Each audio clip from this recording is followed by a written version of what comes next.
Welcome to our channel, $1 Million Made Easy. This is a channel where we help you know your numbers. Seems like one of the big questions being asked today for retirees are, what's the recommended withdrawal rate when I first retire? I've seen anywhere from 3.7%. Then there's, of course, the 4% rule. And the person who made the 4% rule has now changed to 4.7%. Some people say as high as 5%. How is a person going to know? What I decided to do is go ahead and run some numbers. And what we do in this channel is we use the returns for the S&P 500 for the last 100 years, and we simply project ahead what similar returns might do for you in the future. So we want to run the numbers using these different percentage withdrawal rates to see how they might work out using numbers for the last 100 years. And what we're going to do is go ahead and say, let's say you have 1.2 million. The numbers don't matter so much because we're going to not 12 million. We're just going to use percentage withdrawal rate. So on that would be 3,700 right here. That's a 3.7% withdrawal rate, which is the first one we want to look at. Again, we want to run the numbers. If you had a 3.7% withdrawal rate using 100 years worth of data. So let's go ahead and update this. This is going to show us what you have remaining after 10, 20, and 30 years. So using 100 years worth of data, there's 0% of the time you would have run out of money after 20 years. This is a 20 years, 100% right there. Would still have money left after 20 years. Be getting a little bit lower in some of these depression type years. And it'd actually be a case where you run out of money if we use 1929 numbers, which was the worst possible set of returns you could have in the last 100 years. So in that case, you do not run out of money after 20 years. You do one time. Little over 20 years using 1929 numbers.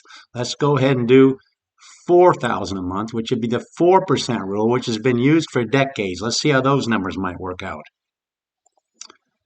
Again, this is using the 4% withdrawal rule. In that case, 1% of the time you'd run out of money in the first 20 years, and that would be during the year 1929. You can see it right here, 1929. There's another one, if we go out 30 years, 1930 numbers, you'd also be running out of money. But that's why the 4% rule has probably been used so much, because it's been so good for so long. And that's the 1% time that you'd have an issue using the 4% rule. So let's go ahead and do the next one, which was 4.7%, which is what Bill Benken said. He's the one who created the 4% rule. He's up to 4.7%. So let's go ahead and run those numbers now.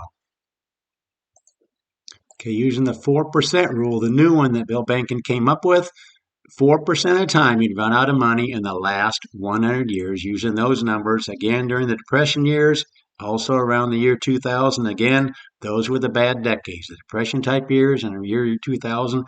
But look at this. 96% of the time you'd still have money left after 20 years and 95% after 30 years. So you'd have a 96% success rate using the 4.7% rule.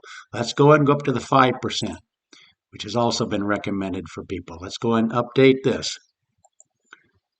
Okay, it looks like only 7% of the time would you have an issue using 5% withdrawal rate, using numbers for the last 100 years.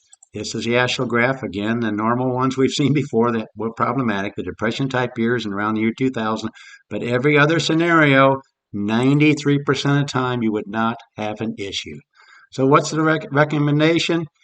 Well, you kind of hate to get to the point where you have so much money left after 10 and 20 and 30 years in retirement. You'd like to be able to enjoy some of these dollars.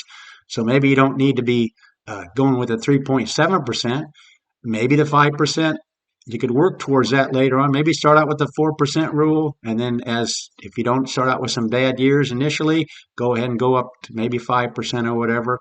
But again, it looks like there's a wide variance, and you can see why people are recommending different ones. It depends on how conservative you are, how concerned you are about possibly running out of money. But here, even 5%, you got a 92.6% success rate after 20 years and 91% after 30 years. Now, I did have somebody ask me to run some numbers for them, which kind of is what we're looking at in this one. They said they have $2 million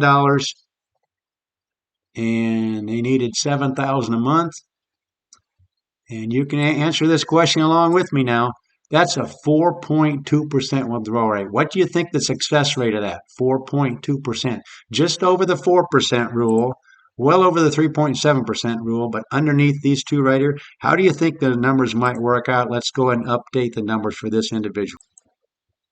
So it looks like only 1% of the time using numbers for the last 100 years would you have any kind of issue. And again, it's 1929 numbers after 20 years and a couple other depression type returns after 30 years. But it looks like the numbers he gave me, 2,007,000, he's going to have no problem going with a 4.2% withdrawal rate.